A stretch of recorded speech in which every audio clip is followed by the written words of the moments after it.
نحمده ونصلي على رسوله الكريم اما بعد فاعوذ بالله من الشيطان الرجيم بسم الله الرحمن الرحيم رب اشرح لي صدري ويسر لي امري واحلل عقدة من لساني يفقهوا قولي۔ میرا رب مجھے کافی ہے۔ قرآن مجید میں اللہ سبحانہ وتعالی فرماتے ہیں یا ایھا النبی حسبک اللہ ومن اتبعک من المؤمنین، اے نبی آپ کے لیے بھی اللہ کافی ہے اور ان ایمان لانے والوں کے لیے بھی جنہوں نے آپ کی پیروی اختیار کر لی۔ ہم سب جانتے ہیں کہ رسول اللہ صلی اللہ علیہ وسلم کا مقام بہت بڑا ہے، لیکن اللہ سبحانہ وتعالی پر جتنا آپ کا توکل تھا، جتنا آپ کا بھروسہ تھا اور جتنا آپ کا اعتماد تھا ہر معاملے میں، اتنا شاید ہم میں سے کسی کا نہ ہو۔ تو اللہ سبحانہ وتعالی نبی صلی اللہ علیہ وسلم کو تسلی دے رہے ہیں، اللہ آپ کی مدد کے لیے، آپ کی مشکلات کو حل کرنے کے لیے، آپ کے ہر معاملے میں آپ کا ساتھ دینے کے لیے آپ کو کافی ہے۔ یعنی اگر یہ لوگ آپ کی مخالفت کر رہے ہیں یا آپ کی بات نہیں مانتے تو اس سے آپ نہ گھبرائیے، آپ کے لیے اللہ کی مدد کافی۔ اور اسی طرح جو لوگ آپ کی پیروی کریں ان کے لیے بھی اللہ کافی۔ اس سے یہ پتہ چلتا ہے کہ اگر ہمیں اللہ سبحانہ وتعالیٰ کی مدد چاہیے اور اللہ کا ساتھ چاہیے تو اس کے لیے لازم ہے کہ ہم ایمان لا کر نبی صلی اللہ علیہ وسلم کا اتباع کریں، آپ کی پیروی کریں، آپ کے طریقوں کو اختیار کریں۔ حقیقت یہ ہے کہ اللہ سبحانہ وتعالیٰ ہر چیز کا مالک ہے اور حقیقی مالک ہے۔ یہ جو کچھ ہم دیکھتے ہیں دنیا میں، یہ اصل میں تو اس نے بنایا ہے اور وہی اس کا مالک ہے۔ وَلِلَّهِ مُلْكُ السَّمَاوَاتِ وَالْأَرْضِ وَاللَّهُ عَلَى كُلِّ شَيْءٍ قَدِيرٌ، اللہ ہی کا ہے جو بھی آسمانوں اور زمین میں ہے، یا آسمان و زمین کی جو بادشاہت ہے وہ اللہ کی ہے اور اللہ ہر چیز پر پوری قدرت رکھتا ہے۔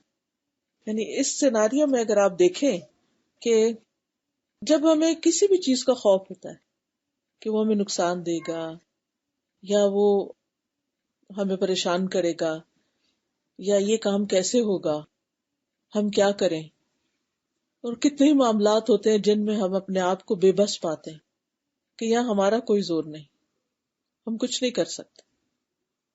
کوئی بیماری ہو سکتی ہے، کوئی مالی مشکل ہو سکتی ہے، کسی بچے کی شادی کا مسئلہ ہو سکتا ہے، لوگوں کی باتیں ہو سکتی ہیں۔ ہمارے تو یہی مسائل ہیں نا بڑے بڑے، یعنی اللہ کے رسول صلی اللہ علیہ وسلم کے مسائل تو بہت بڑے تھے۔ تو جو بھی معاملہ ہو، جس میں بھی ہم اپنے آپ کو بے اختیار اور مجبور اور بے کس پاتے ہوں، تو اس وقت یہ سوچنا چاہیے کہ میں کمزور ہوں، لوگوں کا سہارا کمزور ہے، کیونکہ بعض اوقات جن لوگوں پر ہم توکل کرتے ہیں، بھروسہ کرتے ہیں کہ یہ ہمارے کام آئیں گے، ان کی طرف دیکھتے ہیں تو وہ خود انسان کمزور ہوتے ہیں۔ خود اپنے ہی عزیز، قریبی، دوست، رشتہ دار، بہت سے مواقع ایسے ہوتے ہیں کہ جن میں وہ کام آ نہیں سکتے۔ بعض اوقات کچھ چیزوں میں تو وہ مدد کر سکتے ہیں، مثلا اگر کوئی شخص بیمار ہے تو اس کی بیماری کون دور کر سکتا ہے؟ سارے پیارے پاس کھڑے ہو کے دکھ تکلیف محسوس کرتے ہیں لیکن کر کچھ نہیں سکتے۔ ایسے موقع پر اگر انسان یہ سوچے اللہ ہی ہے جو ہر چیز پر پوری قدرت رکھتا ہے اور جتنی بھی چیزیں ہیں وہ سب اسی کی ملکیت ہے، یہ جتنی دوائیں ہیں، یہ ڈاکٹرز ہیں، یہ علاج کے طریقے ہیں، جو کچھ بھی ہے سبھی کچھ اس کا ہے۔ اگر اس کا اذن ہو جائے، وہ راضی ہو جائے تو ہر چیز فائدہ دے سکتی، اور اگر اس کا اذن نہیں تو کوئی بھی کام نہیں آ سکتا، نہ کوئی ڈاکٹر، نہ کوئی دوا، نہ کوئی ہسپتال، کچھ بھی نہیں، کوئی بھی نہیں۔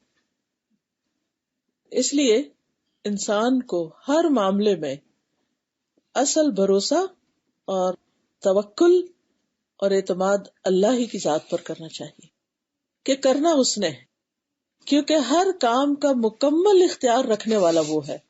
باقی انسانوں کو اس نے لمیٹڈ اختیار دے رکھا ہے اور وہ اختیار بھی جب کام کرتا ہے جب وہ چاہتا ہے، لیکن اس کے پاس کمپلیٹ اتھارٹی ہے۔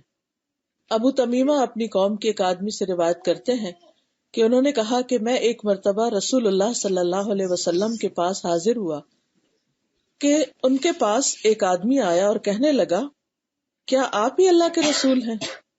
کیا آپ محمد ہیں؟ آپ نے فرمایا ہاں۔ اس نے پوچھا کہ آپ کن چیزوں کی دعوت دیتے ہیں، آپ کا پیغام کیا ہے؟ آپ نے فرمایا میں ایک اللہ کی طرف دعوت دیتا ہوں جو اکیلا ہے۔ پھر کہا کہ وہ کون ہے کہ جب تم پر کوئی مصیبت آتی ہے تو تم اسے پکارتے ہو اور وہ تمہاری مصیبت دور کر دیتا ہے؟ وہ کون ہے جب تم قحط سالی کا شکار ہوتے ہو اور اس سے دعا کرتے ہو تو وہ تمہارے لیے پیداوار ظاہر کر دیتا ہے؟ وہ کون ہے کہ جب تم کسی بیابان جنگل میں راستہ بھول جاؤ اور تم اس سے دعا کرو تو وہ تمہیں اپنے مقام پہ پہنچا دیتا ہے؟ تو اس نے دل میں سوچا کہ یہ تو اللہ ہی ہے۔ تو یہ بات سن کر وہ فوراً مسلمان ہو گیا کہ اور کوئی بھی یہ سب کچھ نہیں کر سکتا، صرف اللہ ہی کر سکتا ہے۔ تو یہ جو توکل ہے یہ ہمارے ایمان کا حصہ ہے۔ اس توکل کے بغیر، اس یقین کے بغیر ایمان مکمل نہیں ہوتا، ایمان ناقص رہتا ہے۔ اسی وجہ سے پھر ہم جب کوئی مشکل آتی ہے تو ہم لوگوں کی طرف دیکھتے رہتے ہیں، جب وہ کچھ ہمارے لیے نہیں کر پاتے تو ہم ان سے پھر مایوس ہوتے ہیں۔ آپ دیکھیے کہ کوئی بھی شخص کچھ بھی کرنا چاہے تو وہ اللہ ہی کی توفیق سے کر سکتا ہے۔ اگر اللہ اس کو توفیق نہ دے تو اس کے پاس سب کچھ ہوتے ہوئے بھی وہ آپ کے لیے کچھ نہیں کر سکتا۔ اس کے دل میں احساس، محبت، آپ کی کیئر کا احساس، یہ بھی اللہ ہی ڈالتا ہے۔ اگر کوئی ڈاکٹر ہے تو اس کے دل میں صحیح بات سجھانا بھی اللہ ہی کا کام ہے کہ اس مریض کو کیا دوا دو۔ ورنہ آپ نے دیکھا ہوگا کہ بہت سے لوگ ڈاکٹروں کے ہاتھوں غلط دوائی سے، غلط ٹریٹمنٹ سے چل بستے، وہ جان بوجھ کے نہیں بھی کرتے لیکن اس وقت ان کا دماغ ہی نہیں کام کرتا۔ ہم میں سے کسی کو نہ اپنے حافظے پر پورا کنٹرول ہے کہ ہم جس وقت جو چیز چاہیں یاد کر لیں۔ بہت سی چیزیں ہمیں یاد ہوتی ہیں اور ہمیں بھولی بھی ہوتی ہیں، ہم ان کو ریکال نہیں کر سکتے۔ نہ ہمیں اپنی قابلیت پر پورا بھروسہ ہے، لیکن ہاں صرف اور صرف ایک ہستی یعنی اللہ کی ہستی وہ ہے کہ جو ہر کام کرنے کا مکمل اختیار رکھتا ہے، اور پھر ہر چیز ہے بھی اسی کی، اس کی ملکیت ہے۔ دیکھیے بعض اوقات ایک شخص کے پاس کوئی قابلیت ہوتی ہے، اختیار بھی ہوتا ہے، لیکن اس کے پاس ٹولز نہیں ہوتے، اس کے پاس ریسورسز نہیں ہوتے۔ کبھی ایسا ہوتا ہے نا کہ ایک شخص ہے جو آپ کی مدد کر سکتا ہے لیکن آپ تک پہنچنے کے لیے اس کے پاس گاڑی نہیں ہوتی، وہ نہیں پہنچ سکتا، وہ جتنا بھی چاہے نہیں پہنچ سکتا کہ اس پر وسائل نہیں ہے۔ کسی شخص کو آپ دیکھتے ہیں بھوکا ہے، پیاسا ہے، مثلا سوشل میڈیا پہ کتنی ایسی چیزیں چلتی رہتی ہیں، فلاں جگہ کسی کو بلڈ چاہیے، کسی کو کھانا چاہیے، کوئی کہیں بھوکا ہے۔ سیریا کے حالات ہم پڑھتے ہیں، ریفیوجیز کے حالات ہم پڑھتے ہیں، تو ہم میں سے ہر شخص چاہتا ہے کہ ان کے لیے کچھ کرے، اور ایک ایک شخص پوچھتا ہے کہ کیا کرے، کیسے کرے، ہاتھ بندھے ہوئے، تڑپتے بھی ہیں، چاہتے بھی ہیں، رو بھی پڑتے ہیں ایسے حالات دیکھ کر، لیکن کر نہیں کچھ سکتے۔ کیوں نہیں کر سکتے؟ کیونکہ ہمارے پاس وسائل نہیں ہوتے، پھر وہ ذریعے نہیں ہوتے کہ جن سے ہم اس شخص کی وہ ضرورت پوری کریں۔ بعض اوقات ایک چیز ہوتی ہے، دوسری نہیں ہوتی، تو ہم وہ مدد، وہ خدمت دوسرے کی کر نہیں پاتے۔ لیکن اللہ سبحانہ تعالی ہر چیز کا مالک ہے، مثلا رزق کا مالک بھی وہی ہے۔ قرآن مجید میں سورۃ العنکبوت میں اللہ تعالیٰ فرماتے ہیں وَكَأَيٍّ مِّن دَابَّةٍ لَا تَحْمِلُ رِزْقَهَا اللَّهُ يَرْزُقُهَا وَإِيَّاكُمْ وَهُوَ السَّمِيعُ الْعَلِيمُ۔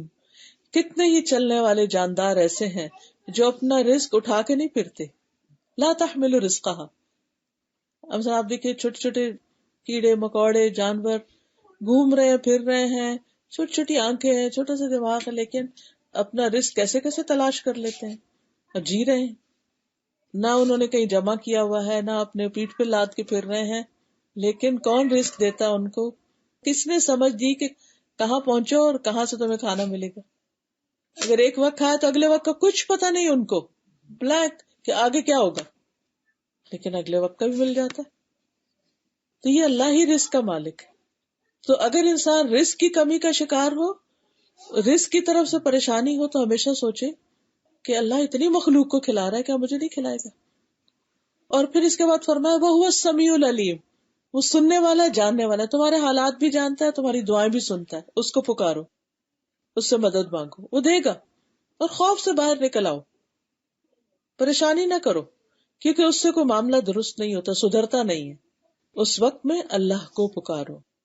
پھر آپ دیکھیے کہ ہماری سماعت، ہماری بصارت، ہمارے بولنے کی قوت، ہمارے اندر جتنی بھی صلاحیتیں ہیں، ان سب کا مالک بھی دراصل وہی ہے. قل من يرزقكم من السماء والارض ام من يملك السمع والابصار ومن يخرج الحي من الميت ويخرج الميت من الحي ومن يدبر الامر فسيقولون الله فقل افلا تتقون. کہہ دیجئے وہ کون ہے جو تمہیں آسمان اور زمین سے رزق دیتا ہے، کون ہے جو کانوں اور آنکھوں کا مالک ہے، کون ہے جو زندہ کو مردہ سے نکالتا ہے، مردہ کو زندہ سے نکالتا ہے، کون ہے جو ہر کام کی تدبیر کرتا ہے. تو ضرور کہیں گے کہ اللہ. تو کہو کیا پھر تم ڈرتے نہیں؟ یعنی جب سب کچھ کرنے والا اللہ ہے تو پھر تمہارا تعلق بھی اسی سے ہونا چاہیے. تمہاری محبت، خوف، ہر امید، توقع، توکل، ہر چیز اسی کے ساتھ. یعنی اس کے ساتھ اپنا تعلق مضبوط کر لو، اس کو راضی کر لو، اس کے بن جاؤ. پھر اسی طرح ہر طرح کے خزانوں کا مالک وہی ہے. ابو ذر غفاری سے روایت ہے کہ نبی صلی اللہ علیہ وسلم اپنے رب تبارک و تعالی سے روایت کرتے ہیں کہ بے شک وہ فرماتا ہے، اے میرے بندو، تم سب گمراہ ہو سوائے اس کے جسے میں ہدایت دوں، بس تم مجھ سے ہدایت مانگو، میں تمہیں ہدایت دوں گا، مانگو گے تو ملے گی. اے میرے بندو، تم سب بھوکے ہو سوائے اس کے جسے میں کھلاؤں، تو تم مجھ سے کھانا مانگو، میں تمہیں کھلاؤں گا. اے میرے بندو، تم سب برہنہ ہو سوائے اس کے جسے میں پہناؤں، یعنی لباس پہناؤں، تو تم مجھ سے لباس مانگو، میں تمہیں لباس پہناؤں گا. اے میرے بندو، تم سب دن رات گناہ کرتے ہو اور میں سارے گناہوں کو بخشتا ہوں، تو تم مجھ سے بخشش مانگو، میں تمہیں بخش دوں گا.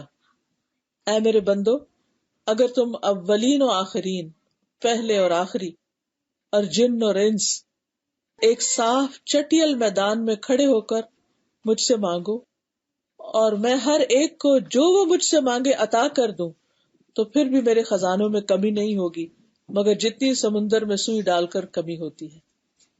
میں سب کو دے سکتا ہوں اور پھر بھی میرے خزانے کم نہیں ہوں گے. اصل میں ہمارے مانگنے میں کمی ہوتی ہے. جب ہمیں کسی چیز کی ضرورت ہوتی ہے نا، تو آپ دیکھیے اپنے آپ کا جائزہ لیجیے کہ ہم اس وقت کرتے کیا ہے نا. ہم بیٹھے سوچتے رہتے ہیں، پریشان ہوتے ہیں، پھر کبھی رو دیتے ہیں، کبھی کسی کو کال کر لیتے ہیں، کبھی کسی کے پاس جا کے اپنا مسئلہ بیان کرنے لگتے ہیں. اگر یہ ساری انرجی جو ہم نے ان کاموں پہ لگائی ہے نا، وری وری وری، فکر فکر فکر، اس سے بات اس سے بات، پریشان پریشان، اس ساری انرجی کو اکٹھا کر کے دعا پہ لگا دیں، دیکھیں کیسے مسئلے حل ہوتے ہیں. شیطان ہمیں دعا بھلوائے رکھتا ہے، اور جب ہم دعا کرنے لگتے ہیں نا تو ہمارے منہ سے لفظ بھی نہیں نکلتے، ہم کہتے کیا کہیں. اتنا غلبہ ہو جاتا ہے ہم پر اس غم کا، اس دکھ کا اور اس پریشانی کا کہ دعا ہی بھول جاتی، دعا کے لیے الفاظ ہی نہیں ملتے. اور کبھی الفاظ ہوتے ہیں تو ہم ایسے فر پڑ جاتے ہیں کہ ہمارا دھیان ہی نہیں ہوتا ادھر ہم کیا مانگ رہے ہیں. تو سچ پوچھے تو ہم تو دعا کا سلیقہ بھی نہیں جانتے. اگر جاننے کا مطلب یہ کہ ہم اس طریقے پہ نہیں مانگتے کہ جس پر مانگنا چاہیے. اسی طرح اللہ سبحانہ و تعالیٰ ہر چیز کا نگہبان ہے، ہر چیز کو وہ سنبھال سکتا ہے. کبھی ہمیں خوف ہوتا ہے ہمارے بچوں کا کیا بنے گا، کبھی گھر سے باہر نکلے ہوتے ہیں تو اس وقت کیا ہوتا ہے، پتہ نہیں کہاں ہوں گے، پتہ نہیں کیا کر رہے ہوں گے، کہیں ایکسیڈنٹ نہ کر دیں، کہیں یہ نہ ہو جائے، کہیں وہ نہ ہو جائے. کیسے کیسے خوف لاحق ہوتے ہیں. کیا کہا کریں، اللہ تیری حفاظت میں، تو ہر چیز کا نگہبان ہے، ہر چیز کی حفاظت کرنے والا ہے، تو میرے بچوں کی بھی حفاظت کر. ہم بچوں کی بات کرتے ہیں، ہم تو اپنی حفاظت خود بھی نہیں کر سکتے. سوتے ہوئے ہمارے ساتھ کیا ہو جائے، کیا کاٹ جائے، کیا کچھ پتہ نہیں. ایک دفعہ میں کسی سے ملنے کے لیے گئی تو پتہ چلا انہوں نے ٹائم دیا ہوا تھا. تو بہت ایک بزرگ خاتون ہے، بہت ہی نیک خاتون، شارجہ میں ہوتی ہے، اور انہوں نے بہت سی اسی طرح وہاں پر مدرسے وغیرہ کھولے اور دین کا بہت کام کرتی. تو مجھے کسی نے بتایا تو میں نے کہا چلے ان سے ذرا چل کے ملتے ہیں. انسان ایسے لوگوں سے کچھ سیکھتا ہی ہے جن کی اتنی کنٹریبیوشن ہوتی ہے اور اتنا ان کے دبئی گورنمنٹ وغیرہ کے اندر ان کا اتنا ریگارڈ ہے، کیونکہ وہ ہر ایک کو اجازت نہیں دیتے اس طرح کے کاموں کی نا، تو کسی کسی کو دیتے ہیں. تو ان کا چلے ان سے جا کے ملتے ہیں، دیکھتے ہیں. تو ان کا کہ آپ لوگ آ جائیں. لیکن جب ہم گھر پہنچے تو گھر نہیں، تو پتہ چلا کہ ان کو اچانک ہاسپٹل جانا پڑا. ہم نے کہا کیا ہوا؟ ہوا یہ کہ رات کو سوتے ہوئے شاید بازو ان کا اپنے ہی نیچے آ گیا، یہ کیا ہوا، تو وہ شاید بازو اتر گیا، یا مجھے اب پوری طرح یاد نہیں. تو بہرحال وہ ہسپتال میں جا کے پٹی وٹی کی اور وہ ہاتھ باندھا ہوا. اور تو میں نے کہا کہ ہمیں تو خود بھی نہیں پتا کہ ہم اپنے ہی بازو کے اوپر ایسے یعنی اپنے آپ کو خود ہی سوتے میں نقصان دے دیں، ہمیں کیا پتا. ہم ایسے آنکھ کھجائیں، کچھ کھجائیں، کہیں نشان پڑ جائے کچھ. تو اللہ سبحانہ وتعالیٰ نے کس قدر ہماری حفاظت کر رکھی ہے کہ ہم روز آرام سے سو جاتے ہیں، صحیح سلامت اٹھ بیٹھتے ہیں، کبھی شکر بھی ادا نہیں کیا. تو اللہ سبحانہ وتعالیٰ ہر چیز پر نگران ہے. اللہ خالق کل شیء وہو علی کل شیء وکیل. اللہ ہر چیز کو پیدا کرنے والا ہے اور وہ ہر چیز پر نگہبان ہے. لہو مقالید السماوات والارض. اسی کے پاس آسمانوں اور زمین کی کنجیاں ہیں. والذین کفروا بآیات اللہ اولئک هم الخاسرون. وہ لوگ جنہوں نے اللہ کی آیات کا انکار کیا دراصل وہی نقصان اٹھانے والے ہیں. پھر اسی طرح کسی بھی قسم کی بھلائی اور کسی قسم کی تکلیف پہنچانے پر بھی وہ پوری طرح قادر ہے. وَإِن يَمْسَسْكَ اللَّهُ بِضُرٍّ فَلَا كَاشِفَ لَهُ إِلَّا هُوَ وَإِن يَمْسَسْكَ بِخَيْرٍ فَلَا رَادَّ لِفَضْلِهِ وَإِن يَمْسَسْكَ اللَّهُ بِضُرٍّ. اگر اللہ تجھے کوئی تکلیف پہنچائے فَلَا كَاشِفَ لَهُ، اس کو کوئی بھی نہیں کھول سکتا، کوئی ہٹا نہیں سکتا، کوئی دور نہیں کر سکتا جب تک اللہ نہ چاہے. پھر اسی طرح نفع نقصان کا مالک وہ ہے. نبی صلی اللہ علیہ وسلم نے فرمایا جان رکھو ساری امت بھی مل کر اگر تمہیں کوئی نفع پہنچانا چاہے تو تمہیں نفع نہیں پہنچا سکتی سوائے اس کے جو اللہ نے تمہارے لیے لکھ دیا ہے، وہ تمہیں پہنچ کے رہے گا، کوئی روک ہی نہیں سکتا. اور اگر سارے مل کے تمہیں کوئی نقصان دینا چاہے تو تمہیں نقصان بھی نہیں دے سکتے سوائے اس کے جو اللہ نے تمہارے لیے لکھ دیا. تو خوف تو نکل جاتا ہے اور پھر امیدیں بھی اللہ سے وابستہ ہو جاتی ہیں کہ نفع بھی اس کے ہاتھ میں، نقصان بھی اس کے ہاتھ میں. تو مجھے ڈرنا اسی سے چاہیے، مجھے امید بھی اسی سے لگانی چاہیے، بندوں سے نہیں. عزت اور ذلت کا مالک بھی اللہ ہے. ہم ڈرتے رہتے ہیں نا کہ ہماری بےزتی ہو جائے گی، لوگ باتیں کریں گے، فلاں بات ہو گئی، یہ بات ہو گئی تو پتہ نہیں کیا ہو جائے گا. کچھ نہیں ہوتا. عزت اور ذلت سب کچھ اس کے ہاتھ میں. قل اللہم مالک الملک تؤتی الملک من تشاء وتنزع الملک ممن تشاء وتعز من تشاء وتذل من تشاء بیدک الخیر انک علی کل شیء قدیر. کہہ دیجئے اے اللہ بادشاہی کے مالک، تو جسے چاہے بادشاہی دیتا ہے، جس سے چاہے بادشاہی چھین لیتا ہے، جسے چاہے عزت دیتا ہے اور جسے چاہے ذلیل کر دیتا ہے. تیرے ہی ہاتھ میں ہر بھلائی ہے، بے شک تو ہر چیز پر پوری طرح قادر ہے. پھر اسی طرح بعض اوقات کسی معاملے میں ہمیں بہت فکر ہوتی ہے، اچھا فکر کر کے ہم اپنا ہی نقصان کرتے ہیں. بیمار ہوتے ہیں، کسی کو ہارٹ کی تکلیف ہو جاتی ہے، کسی کا بلڈ پریشر ہائی ہو جاتا ہے، کسی کو کوئی اور بیماری نکل آتی، کوئی ذہنی پریشانی کا بیماری کا شکار ہو جاتا ہے. تو جو بھی ہمارا کوئی معاملہ ہے جس پر بھی ہم پریشان، اس کو اللہ کے سپرد کر دیں کہ یا اللہ اس معاملے میں تو ہی مجھے کافی. الا لہ الخلق والامر تبارک اللہ رب العالمین. سن لو، پیدا کرنا اور حکم دینا اسی کا کام ہے، اسی نے پیدا کیا. بعض اوقات آپ اپنے بچوں کے مستقبل کے بارے میں پریشان ہوتے ہیں، یہ کیا کریں گے، کیا کمائیں گے، کہاں سے کھائیں گے، ایسا کیسے ہوگا، ویسا کیسے ہوگا. کتنی چیزیں پریشان کرتی ہیں ہمیں. بس اللہ سے باتیں کر لیا کریں اور یہ کہا کریں کہ اللہ تو نے پیدا کیا نا ان کو، اور ہر چیز پر حکم بھی تیرا ہی چلتا ہے، تو ان کے حق میں خیر کا حکم کر دے اور ان کے معاملات کو درست کر دے. سورۃ یوسف میں آتا ہے ان الحکم الا للہ علیہ توکلت وعلیہ فلیتوکل المتوکلون. حکم اللہ کے سوا کسی کا نہیں، اسی پر میں نے بھروسہ کیا اور اسی پر لازم ہے کہ بھروسہ کرنے والے اس پر بھروسہ کریں. پھر سارے معاملات اسی کی طرف پلٹتے ہیں، اسی کی طرف لوٹتے ہیں، اور کسی بھی معاملے میں وہ صرف کن کہتا ہے تو سب کچھ ہو جاتا ہے. انما امرہ اذا اراد شیئا ان یقول له کن فیکون. کہ جب اللہ تعالیٰ کسی چیز کے کرنے کا فیصلہ کرتے ہیں تو بس کہتے ہیں ہو جاؤ اور وہ ہو جاتی. مشکل سے مشکل ترین کام اس کے لیے صرف کن کہنے کی دیر ہے. یہ ہمارے لیے مشکل ہے، امپاسبل، اس کے لیے کچھ بھی امپاسبل، سب کچھ پاسبل ہے. پوری دنیا مل کے جس چیز کو پاسبل نہیں کر سکتی، اللہ سبحانہ وتعالیٰ اس کو صرف کن کہہ کے پاسبل کر سکتا، ممکن ہو سکتا ہے، وہ ہو جائے گا. اس یقین کے ساتھ اللہ تعالیٰ سے دعا کیا کیجئے ان معاملات کے بارے میں جو آپ کو امپاسبل لگتے ہیں کہ یہ نہیں ہونے کا، شاید نہ ہو. شیطان کا کام کیا ہے؟ وہ ہمیں خوف زدہ کرے، غمگین کرے، محتاجی کا اندیشہ دلائے، کیونکہ وہ انسان کے دل میں یہی وسوسے ڈالتے ہیں کہ اب تمہارا کیا ہوگا، اب تمہارے پاس جاب نہیں، اب تمہارے پاس کام نہیں، اب تمہارے پاس پیسہ نہیں، اب تمہارے پاس یہ نہیں، یہ کام کیسے ہوگا، وہ کام کیسے ہوگا. حالات بدلتے ہوئے پتہ ہی نہیں چلتا انسان کہاں سے کہاں پہنچ جاتا ہے. اور پھر ویسے بھی اس کی طاقت اور قدرت کے بغیر تو کوئی چیز ممکن ہی نہیں. ہم کتنی خوشی سے یہ کلمہ پڑھتے ہیں، لا حول ولا قوت الا باللہ العلی العظیم. پھر یہ بھی یاد رکھنا چاہیے کہ اللہ کے سوا کوئی شخص کسی چیز کا مالک ہے ہی نہیں. یہ جتنی چیزوں کے ہم مالک ہیں نا، یہ ٹیمپریری. آپ کے پاس جتنی بھی چیزیں ہیں نا، سوچیے ان کے بارے میں. اور جتنی چیز ہم خریدتے رہتے، یہ خرید، وہ بنا وہ، اور اس وقت یہ نہیں سوچتے کل میں چلی جاؤں دنیا سے تو یہ سب کچھ کہاں جائے گا، کیا بنے گا اس کا، کون مالک ہوگا اس کا. دوسروں کے لیے تو وہ چیزیں irrelevant.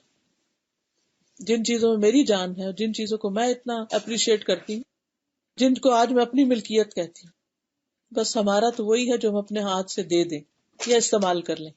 باقی ہمارا کچھ نہیں. جو باقی بچنے والا ہے ہمارے مرنے کے بعد وہ سب دوسروں کا ہے، ہمارا نہیں ہے وہ.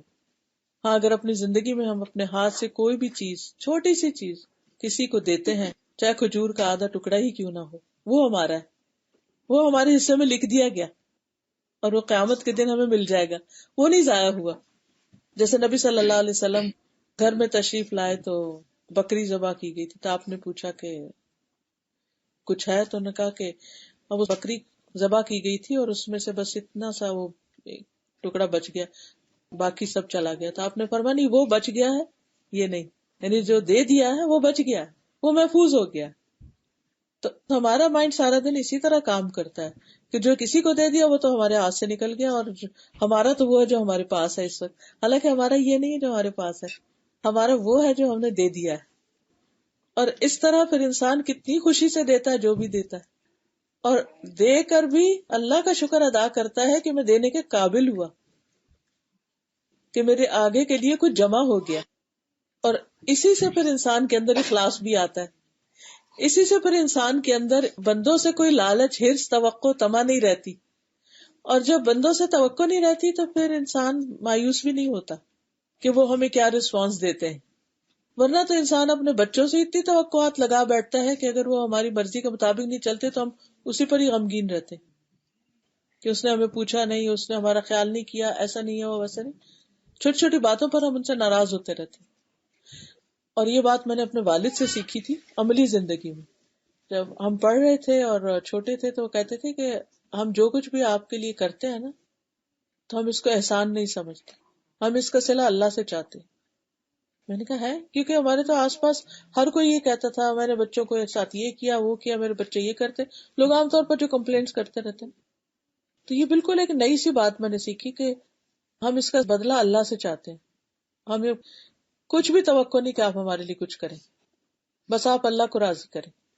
تب آپ خود سوچئے کہ جو ماں باپ یہ سکھائیں کہ جاؤ تم اللہ کو راضی کرو، کیا وہ اللہ کو راضی کرنے کے لیے ماں باپ کا خیال نہیں رکھیں گے، ان کے لیے دعا نہیں کریں گے؟ میں سمجھتی ہوں آج بھی میرے والد وہ واحد شخص ہیں کہ جن کو میں کہیں بیٹھ کے کسی بھی وقت یاد کروں تو میں رو سکتی ہوں.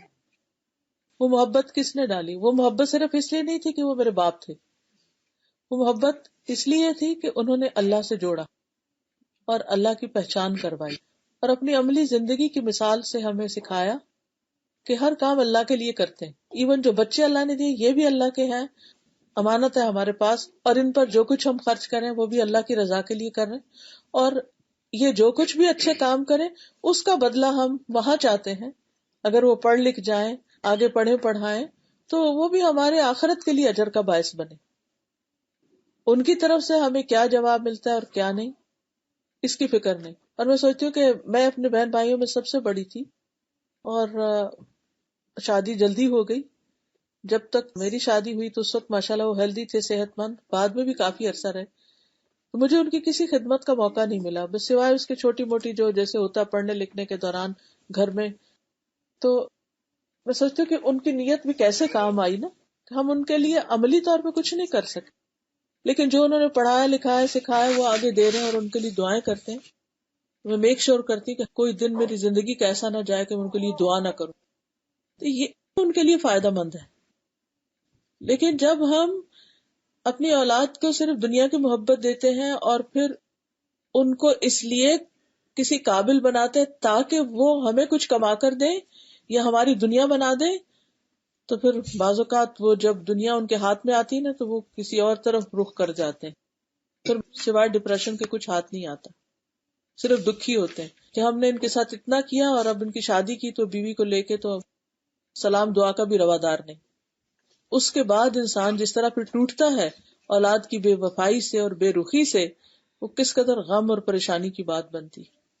ٹھیک ہے اولاد کا فرض بنتا ہے کہ ماں باپ کا خیال رکھیں، لیکن بعض اوقات کچھ مجبوریاں بھی ہو سکتی ہیں ان کی، چاہنے کے باوجود وہ نہیں کچھ کر سکتے. میں یہ نہیں کہتی کہ بچوں کو خیال رکھنا نہیں چاہیے، بچوں کو خیال رکھنا چاہیے، لیکن وہ کب رکھیں گے؟ جب اللہ سے ڈریں گے، جب ان کے دل میں بھی اللہ کی خاطر کچھ کرنے کا جذبہ ہوگا تب. ورنہ اگر دنیا کے ڈر سے کریں گے تو ہاں وہ جب جہاں دنیا کی باتوں کا خوف ہوگا وہاں تو آگے آ جائیں، لیکن جہاں دنیا والے دیکھنے والے نہیں ہوں گے وہاں وہ پیچھے ہی رہیں گے، اس وقت نہیں کام آئیں گے. کیونکہ ہم بھی دنیا سے ڈرتے تھے، بچوں میں بھی دنیا کا ڈر ڈالا، اللہ کا ڈر اور اللہ کا خوف اور اللہ کی محبت پیدا ہی نہیں کی، لہٰذا اللہ کی خاطر کچھ بھی کرنے کا جذبہ ہی پیدا نہیں. ہم نے خود دنیا سے محبت کی، ان کے دلوں میں دنیا کی محبت ڈالی، اور جب وہ دنیا کی محبت میں ہم سے جدا ہوئے تو پھر ہمیں یہ سب کچھ دیکھنا پڑا.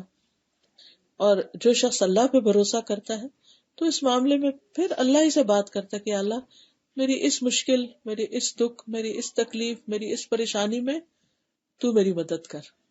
پھر آپ دیکھیں کہ اللہ تعالیٰ کیسے کیسے غیب کے خزانوں سے آپ کی مدد کرتا ہے. کچھ بھی معاملہ ہو، صرف مال و دولت نہیں، کوئی بھی چیز، کیونکہ ہر طرح کا رزق، ہر طرح کی خیر پہنچانا اللہ ہی کا کام ہے. اور انسان یہ یاد رکھے کہ اللہ کے سوا کوئی بھی کسی چیز کا مالک نہیں. سورۃ سبا میں اللہ تعالیٰ فرماتے ہیں قُلِ ادْعُوا الَّذِينَ زَعَمْتُم مِّن دُونِ اللَّهِ لَا يَمْلِكُونَ مِثْقَالَ ذَرَّةٍ فِي السَّمَاوَاتِ وَلَا فِي الْأَرْضِ وَمَا لَهُمْ فِيهِمَا مِنْ شِرْكٍ وَمَا لَهُ مِنْهُمْ مِنْ ظَهِيرٍ. کہہ دیجئے پکارو ان کو جنہیں تم نے اللہ کے سوا کچھ سمجھ رکھا ہے، وہ نہ آسمانوں میں ذرہ برابر کے مالک ہے نہ زمین میں ذرہ برابر کے مالک نہیں، اور نہ ان کا ان دونوں میں کوئی حصہ ہے، نہ ان میں سے کوئی اس کا مددگار ہے. اللہ ہی اکیلا سب چیزوں کا مالک ہے، اس کے سوا سارے سہارے کمزور ہیں. اور جو اللہ کو چھوڑ کے اوروں کو سہارا سمجھے ان کی مثال مکڑی کی طرح ہے جس نے گھر بنایا، حالانکہ سب سے کمزور گھروں میں سے مکڑی کا گھر ہے. کاش وہ جانتے ہوتے. یعنی باقی سہارے ایسے ہی ہیں جیسے مکڑی کا جالا. ہم جالے کے اوپر ہاتھ رکھ کے کھڑے بھی ہونے لگے تو کیا بنے گا؟ سارا آپ کے ہاتھ میں لپٹ جائے گا. اللہ کے سوا کوئی ایک مکھی بھی پیدا کرنے کے قابل نہیں. لن یخلقوا ذبابا ولو اجتمعوا لہ. ساری دنیا بھی اکٹھی ہو جائے ایک مکھی نہیں پیدا کر سکتی. کہاں یہ کہ کوئی کسی کے لیے کچھ کر سکتا ہو سوائے اللہ کی دی ہوئی توفیق کے. تو انسان ہر معاملے میں اپنے رب کو اپنے لیے کافی سمجھے، اور یہ اللہ کا حکم بھی ہے. وَتَوَكَّلْ عَلَى الْحَيِّ الَّذِي لَا يَمُوتُ وَسَبِّحْ بِحَمْدِهِ. اس زندہ پر بھروسہ کرو جو کبھی نہیں مرے گا، باقی سب انسان مرنے والے، اور اس کی حمد کے ساتھ تسبیح کرو. کتنی دفعہ ایسے بھی ہوتا ہے کہ بوڑھے ماں باپ زندہ ہوتے ہیں اور جوان اولاد فوت ہو جاتی، جن کو انسان سہارا سمجھتا ہے وہ ہم سے پہلے چلے جاتے ہیں. کبھی بچے چھوٹے ہوتے ہیں اور باپ چلے جاتے ہیں. پھر اللہ سبحانہ وتعالیٰ اپنے بندوں کو خوشخبری سناتے ہیں الیس اللہ بکاف عبدہ. کیا اللہ اپنے بندے کو کافی نہیں؟ تم اس کو کافی نہیں سمجھتے؟ اور پھر یہ ہمارے ایمان کا تقاضا ہے کہ ہم اللہ کو کافی سمجھے. وَعَلَى اللَّهِ فَتَوَكَّلُوا إِن كُنتُم مُؤْمِنِينَ. اگر تم مومن ہو تو پھر اللہ پر ہی بھروسہ کرو، اس پر ہی توکل کرو. وَعَلَى اللَّهِ فَلْيَتَوَكَّلِ الْمُؤْمِنُونَ. یہ ہمارے اسلام کا تقاضا بھی ہے فعلیہ توکلوا ان کنتم مسلمین، مومن ہو تب بھی، مسلم ہو تب بھی اللہ پہ بھروسہ کرو، اور وہ تمہارے کام بنانے کے لیے کافی ہے. وتوکل علی اللہ وکفی باللہ وکیلا، اللہ پہ بھروسہ کیجئے اور کام بنانے کے لیے اللہ ہی کافی ہے. وکفی بربک وکیلا، سورۃ الاسراء میں آتا ہے تیرا رب کافی کارساز ہے. وکفی بربک ہادیا ونصیرا، تیرا رب ہدایت دینے والا اور مدد کرنے والا کافی ہے. پھر اسی طرح ہر وقت کافی ہے. ابن قیم کہتے ہیں کہ اللہ تعالیٰ کا ایک نام الحسیب ہے، یعنی کفایت اور حمایت میں کافی ہے، اور اللہ بندے کو ہر وقت کافی، ہر وقت. جب انسان کسی کام کے کرنے کا ارادہ کرے، کوئی کچھ پلان کرے، کوئی پروجیکٹ بنائے، کوئی بزنس شروع کرے، بڑے سے بڑا کوئی پروگرام بنائے، یا پھر چھوٹے سے چھوٹا کوئی ڈیسیژن لینے لگے کہ ابھی مجھے یہاں سے نکلنا ہے اور جا کے گروسری کرنی، گاڑی کی طرف جا رہے ہیں، اس چھوٹے سے راستے میں بھی اللہ سے بات کرے کہ تو میرے لیے کافی ہے، میں تیرے سہارے پر یہ کام کرنے کے لیے جا رہا ہوں، تو کم سے کم وقت میں اچھے سے اچھا کام کروا دے، تاکہ میں باقی وقت میں تجھے یاد کر سکوں، کسی اور کی خدمت کر سکوں، تیرا حق ادا کروں یا بندوں کا کوئی حق ادا کروں. ورنہ کیا ہوتا ہے کہ انسان چھوٹے چھوٹے کاموں میں اتنا وقت لگ جاتا ہے اس کا کہ باقی نمازوں میں بھی بھگدڑ ہو رہی ہوتی ہے اور لوگوں کے حق بھی ادا نہیں ہو پاتے، کیونکہ اللہ کی مدد ہی ہم نہیں مانگتے. جب کسی کام کے شروع میں اللہ کا نام آ جاتا ہے نا تو اس کام میں برکت ہو جاتی، جیسے بسم اللہ کہتے ہیں ہم. اور قرآن مجید میں آتا ہے سورۃ الرحمن میں تبارک اسم ربک ذو الجلال والاکرام، بہت بابرکت ہے تیرے رب کا نام جو جلال و عزت والا ہے. اور ایک حقیقت ہے کہ جس چیز میں ہم اللہ پر بھروسہ کر لیتے ہیں وہ کام بڑے آسان ہو جاتے ہیں، بڑے بڑے کام آسانی کے ساتھ ہو جاتے ہیں. انسان سوچتا ہے کہ اتنی جلدی میں اور اتنی آسانی سے یہ کام ہو گیا. تو جب کسی کام کا ارادہ کرے فَإِذَا عَزَمْتَ فَتَوَكَّلْ عَلَى اللَّهِ، جب عزم کر لیں، مثلاً کوئی بھی آپ نے کام ہے، بچے کی شادی کرنی ہے، اب وہ دل میں ایک خلل ہے، پتہ نہیں یار رشتہ کرنا چاہیے نہیں کرنا چاہیے، کریں یا نہ کریں انہیں، جب آپ ڈیسیژن لے لیں بس اللہ پہ بھروسہ کریں، اللہ تعالیٰ آپ کے حوالے. کیونکہ دنیا میں کوئی کام ایسا نہیں کہ جس میں مشکلات نہ ہو، ہر چیز کے اندر کچھ نہ کچھ مشکل تو ہوتی ہی. پھر اسی طرح اگر لوگوں کا ڈر ہو، لوگ منہ موڑ رہے ہوں، تو اس وقت بھی ڈپریشن کا شکار ہونے کے بجائے اللہ کو کافی سمجھے.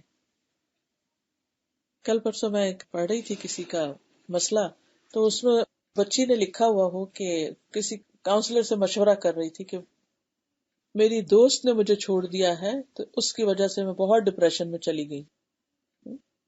بہت دفعہ انسانوں کے ساتھ ایسا ہوتا ہے کہ کبھی کوئی رشتہ ٹوٹ جاتا ہے، کبھی کوئی فوت ہو جاتا ہے، کبھی کوئی ویسے ہی کہیں چلا جاتا ہے، کبھی ویسے کوئی ناراض ہو کے آپ سے دوستی تعلق چھوڑ دیتا ہے، کئی باتیں ہو جاتی ہیں. تو جب کبھی لوگوں کے اعراض کا فکر ہو کہ لوگ منہ موڑ جائیں گے، کسی کا بھی، اپنے ہو پرائے ہو، اس وقت بھی کہیں حسبی اللہ و نعم الوکیل.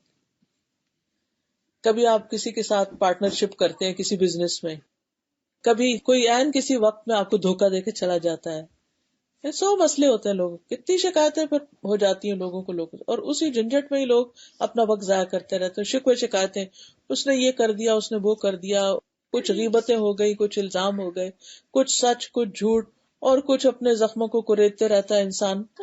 فَإِن تَوَلَّوْا فَقُلْ حَسْبِيَ اللَّهُ لَا إِلَٰهَ إِلَّا هُوَ عَلَيْهِ تَوَكَّلْتُ وَهُوَ رَبُّ الْعَرْشِ الْعَظِيمِ. پھر اگر لوگ اعراض کریں، منہ موڑ جائیں، تو کہہ دو مجھے میرا اللہ کافی ہے، جس کے سوا کوئی الہ نہیں، میں اسی پر بھروسہ کرتا ہوں. پکار کے تو دیکھ، یہ کلمہ پڑھ کے تو دیکھ. کبھی آپ کو ایسا ہوتا ہے نا کہ جس انسان سے آپ کو بہت محبت ہوتی ہے، آپ کو فیل ہوتا ہے کہ وہ مجھ سے نہیں محبت کرتا، وہ کسی اور طرف جا رہا ہے، کچھ اور کر رہا ہے. ایسی پریشانیوں میں بھی یہی پڑے. فَإِن تَوَلَّوْا، اگر کوئی آپ سے منہ موڑ لیتا ہے، آپ کو آپ کا حق نہیں دیتا، آپ کی کیئر نہیں کرتا، آپ کا خیال نہیں رکھتا، اس وقت بھی یہ پڑھیں ٹھیک ہے کوئی بات نہیں، حسبی اللہ لا الہ الا هو علیہ توکلت وہو رب العرش العظیم، میرے لیے تو میرا رب ہی کافی. پھر آپ دیکھیے کہ نہ آپ کو تنہائی کا غم ہوگا کہ میں اکیلی کیوں، آپ کو یہی احساس ہوگا میرا رب میرے ساتھ ہے. تو وہ ہوتا نا ایک لونلینس کی فیلنگ کہ میرا کوئی نہیں، میں اکیلی ہوں. اور خاص طور پر آپ دیکھیے جب بچے چھوٹے ہوتے ہیں نا تو ہم لوگ مصروف رہتے ہیں، بزی ہوتے ہیں. اچھا اس سے کیا ہوتا ہے کہ بہت سے غم لوگ بھولے رہتے ہیں. پھر کیا ہوتا ہے بچے بڑے ہو جاتے ہیں، بچے پڑھنے میں لگ جاتے ہیں، گھر میں ہوتے وہ منہ نہیں دکھاتے، کیا ہے پڑھ رہے ہیں پڑھ رہے ہیں. پچھلے دنوں میں کسی کے ساتھ ٹریول کر رہی تھی، ڈاؤن ٹاؤن گئی ہوئی تھی، راستے میں وہ خاتون اپنے بچوں کا ہی بتا رہی تھی پر ان کے بچوں کا. میں نے کہا آپ کے کتنے بچے ہیں؟ کہتی 6 بچے ہیں. میں نے کہا کہاں ہوتے ہیں؟ کہتے ایک پاکستان ہوتے باقی یہی ہوتے ہیں. اور وہ 70 سال سے اوپر کی خاتون تھی اور اکیلی رہتی تھی، کمر میں تکلیف اور بیماریاں وغیرہ، تو اکیلی رہتی تھی. مجھے اچھا نہیں لگا کہ میں سے کہوں آپ کیوں اکیلی رہتی ہیں اگر آپ کے 5 بچے یہاں رہتے ہیں، کوئی مسز آگا میں، کوئی برمپٹن میں، کوئی ملٹن میں، کوئی ادھر کوئی ادھر. میں نے کہا بیٹا بھی ہے؟ آپ کہتے ہیں ہاں بیٹا بھی ہے. وجوہات کوئی بھی ہوگی. پھر بات ہو رہی تھی تو کہنے لگی کہ میری نواسی ہے تو میں تو جاتی بھی ہوں ملنے جب کبھی، تو وہ تو نیچے بھی نہیں اترتی کمرے سے، میں تو شکل بھی دیکھنے کو ترستی ہوں. میں نے کہا کیا وجہ؟ کہتے وہ ڈاکٹر بن رہی ہے، اس کی پڑھائی بہت ہوتی ہے. میں نے کہا اس دنیا میں کوئی کچھ بھی بن رہا ہو نا، ہر کوئی سوشل میڈیا پہ بیٹھا ہوا ہے اور دوستوں کے ساتھ دنیا بھر کے لوگوں سے چیٹنگ ہو رہی ہے، اس کا حال اس کا حال. جب ہمارا دل چاہتا ہے تو ہم جس سے مرضی باتیں کریں، لیکن اپنے ماں باپ اور نانی نانا یا جو بھی ہمارے بوڑھے رشتے دار خاص طور پر، ان کے لیے وقت نہیں کہ اتنی دیر بھی آ کے انسان پاس بیٹھے، سلام دعا کرے، حال چال پوچھے، تھوڑی سی کیئر کرے اور اس کے بعد اجازت لے کے چلا جائے. ان کے دل میں یہ دکھ تو نہ ہو کہ مجھے تو وہ شکل بھی نہیں دکھاتے تو میں ان کے گھر کیا کرنے جاؤں.